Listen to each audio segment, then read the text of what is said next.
So today we're on the Atlantic coast in a beautiful beach town, hamlet, village called Biarritz.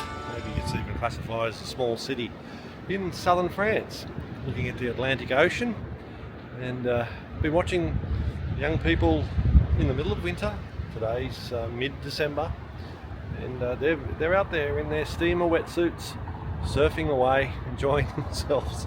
But yes, anyway, it's quite the surfing culture here, and just here for a quick look around.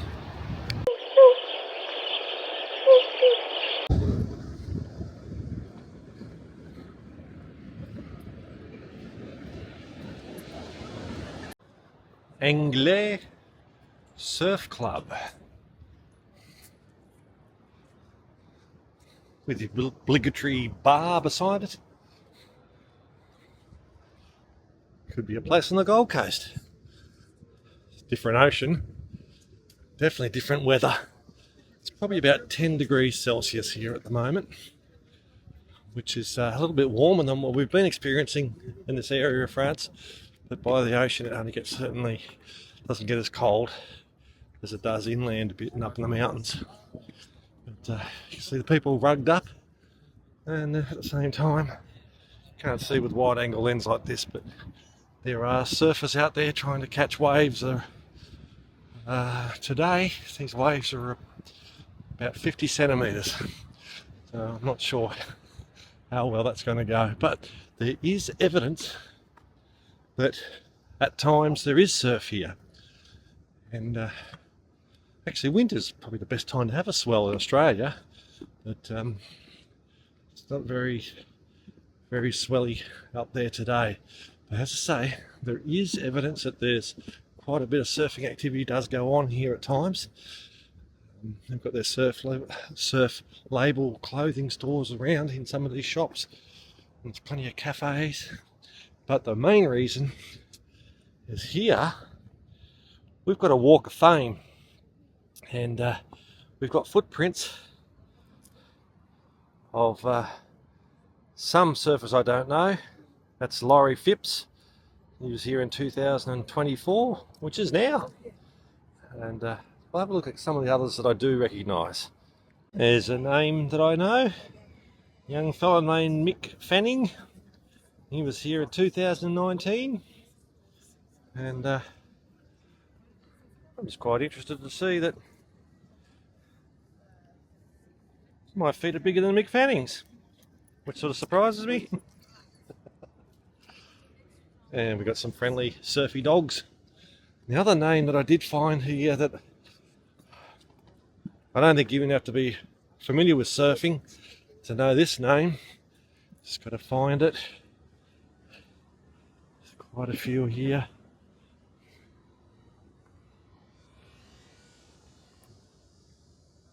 I thought that was Tom Green, but no, it's Tommy Curran. Oh, here we go. It's a name. That's Nat Young. But where's the one that I'm looking for? There's a lot of them. Surfers Paradise should do something like this, shouldn't they? Anyway, I've got to find this particular one. And there's the man himself, Kelly Slater. The greatest surfer ever. I very much doubt that anyone will ever beat his record of world championships.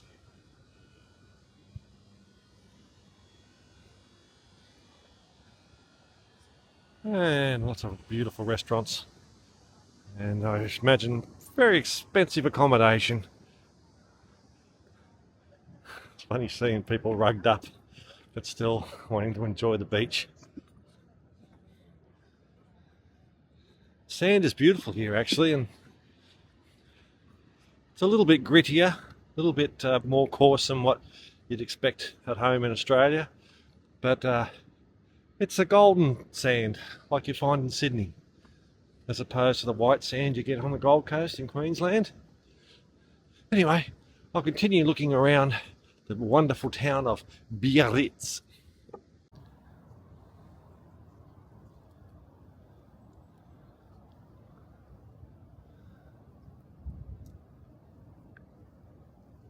When you go to a foreign country, you do see some puzzling signs. I see there what we've got is a man, woman, person in a wheelchair. Top left, I'm not sure what that one is, but they're all down here apparently.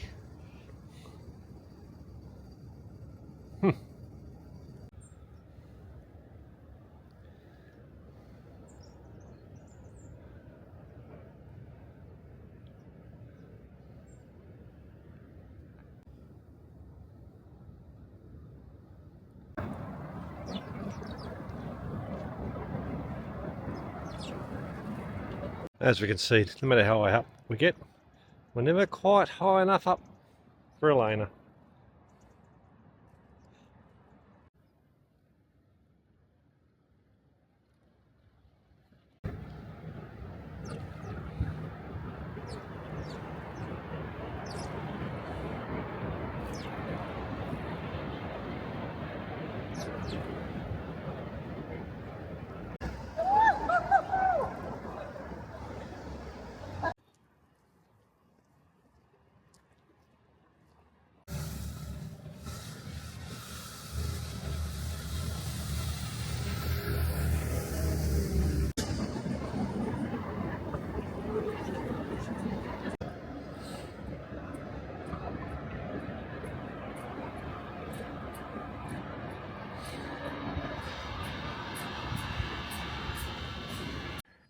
A local war memorial.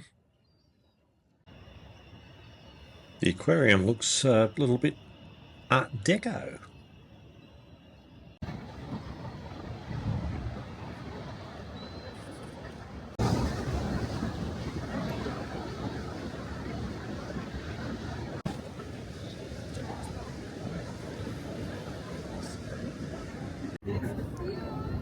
Watch out for the seagulls, they're huge.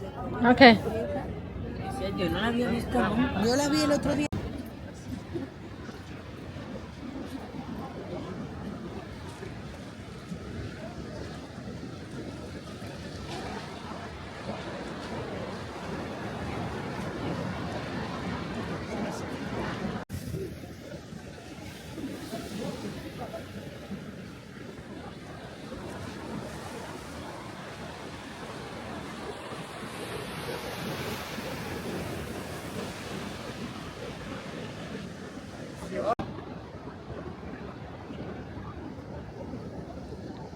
Rocher de la Vierge, or the Rock of the Virgin Mary.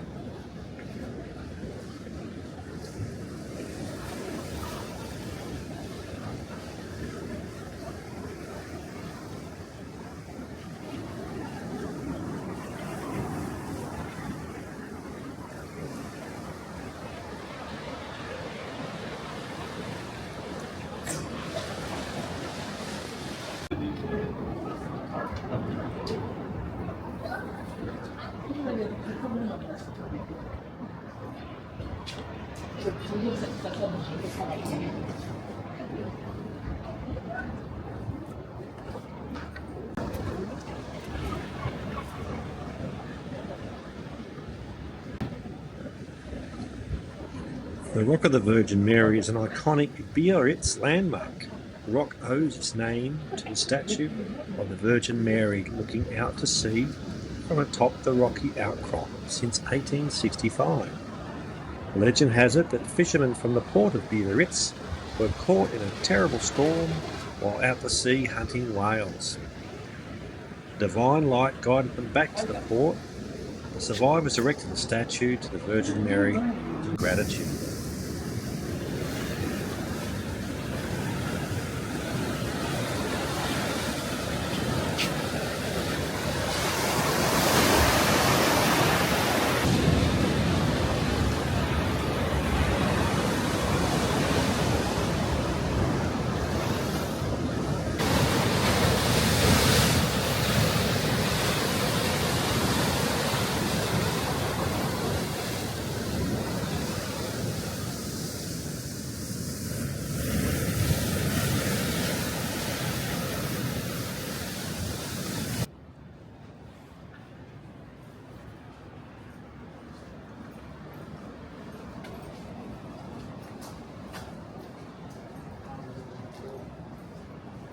And here's the local Picasso offering his wares for sale.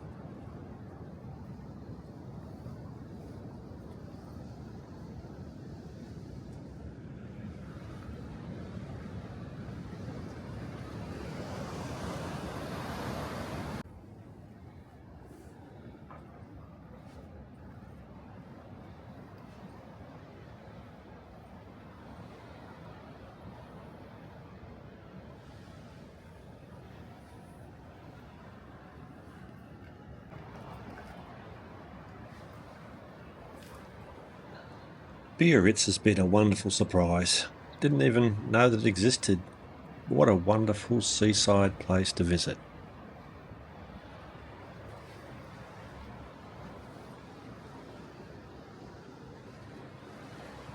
We are so close to Spain from here, we might just have to give in to the temptation to go for a quick visit.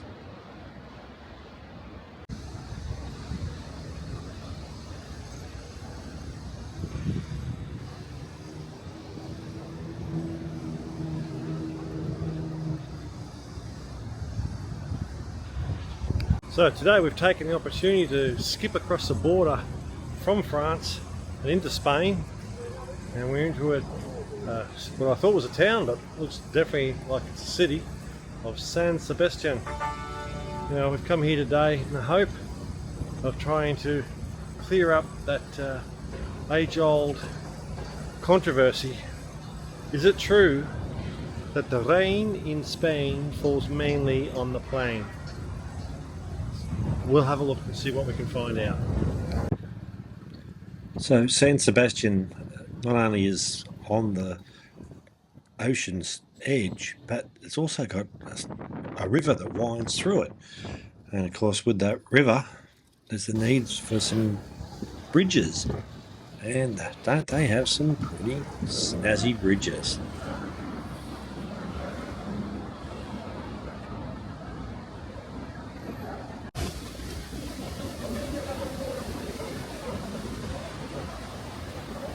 We came into San Sebastian expecting another little town. I thought it was going to be about the same size as Biarritz, but when we arrived here, it's a city, and we drove through. Google took us right into the centre of town, which was real good fun because it was busy and people were looking at us going, "What are you doing here? This really should be for delivery drivers only." But we ended up finding a place to park, and we had to walk all the way back into the city to have a look around.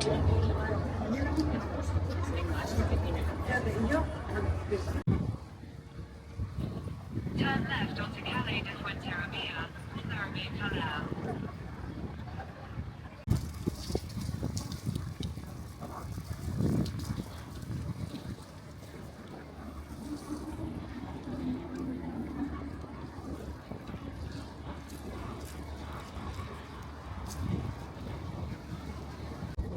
The English translation for the name of this cathedral here is the Cathedral of the Good Shepherd, and that spire is 75 metres high.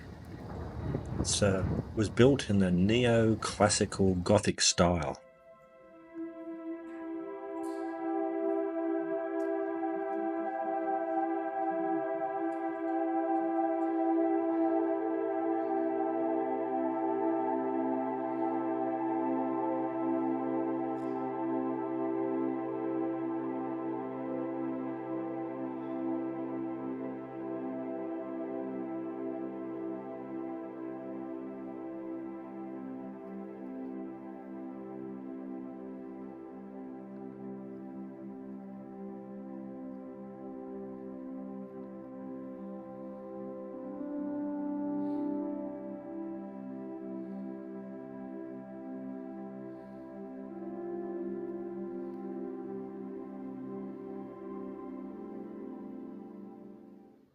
Well, I'm having trouble finding any rain or blue skies in December, a few days before Christmas.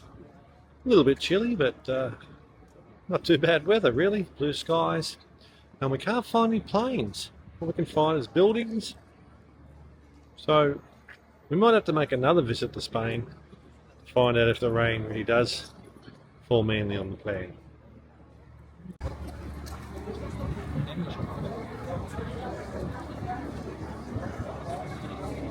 Things have quietened down a lot. There's still people on the street, but nowhere near the amount of traffic or people on the street as there was an hour ago. And I think that's might be because we're in siesta time. I don't know if everyone really does go to sleep at night or sleep during the day, I mean. But definitely it's a lot quieter at the moment.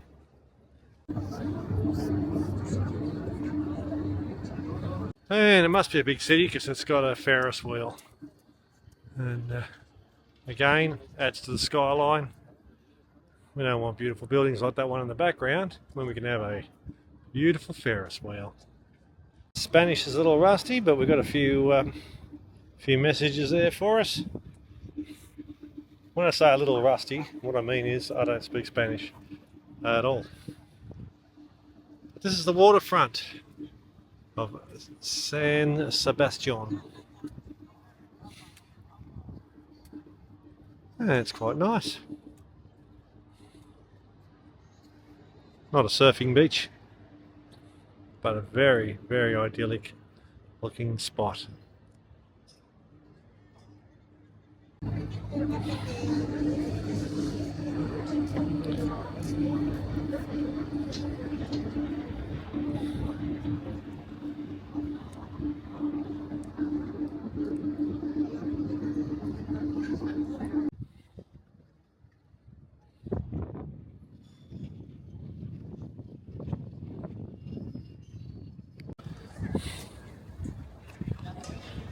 And absolutely no shortage of beautiful old buildings.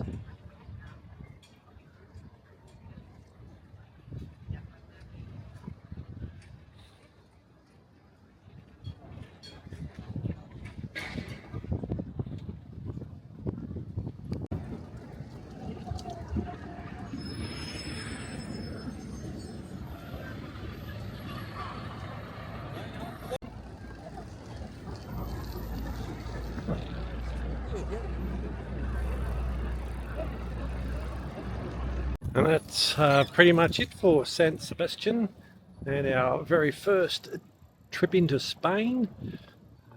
We're heading straight back to France, so we're right on the border. We just couldn't resist popping into Spain for the day. We've got plenty to do in France, so we're heading back that way now.